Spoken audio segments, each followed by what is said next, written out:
Ang kahilingan ng ina ni na Santiago at Juan. Lumapit kay Jesus ang asawa ni Zebedee, kasama ang dalawang anak niyang lalaki. Lumuhod siya kay Jesus dahil may gusto siyang hilingin. Tinanong siya ni Jesus, "Ano ang gusto mo?" Sumagot siya, "Kung maaari po sana, kapag nagahari na kayo, paupuin niyo ang dalawa kong anak sa tabi niyo, isa sa kanan at isa sa kaliwa." Pero sinagot sila ni Jesus, "Hindi ninyo alam kung ano ang hinihingi ninyo. Kaya ba ninyong tiisin ang mga pagdurusang titiisin ko?" Sumagot sila, "Opo, kaya namin." Sinabi ni Jesus, "Maaaring kaya nga ninyong tiisin.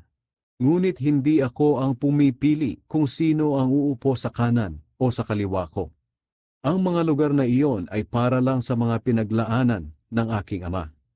Nang malaman ng 10 tagasunod kung ano ang hiningi ng magkapatid, nagalit sila sa kanila. Kaya tinawag silang lahat ni Jesus at sinabi, "Alam ninyong ang mga pinuno ng mga bansa ay may kapangyarihan sa mga taong nasasakupan nila. At kahit anong gustuhin nila ay nasusunod. Ngunit hindi dapat ganyan ang umiral sa inyo.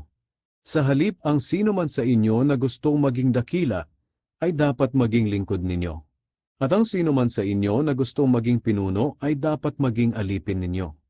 Maging ako na anak ng tao ay naparito sa mundo, hindi upang paglingkuran, kundi upang maglingkod at magbigay ng aking buhay para maligtas ang maraming tao."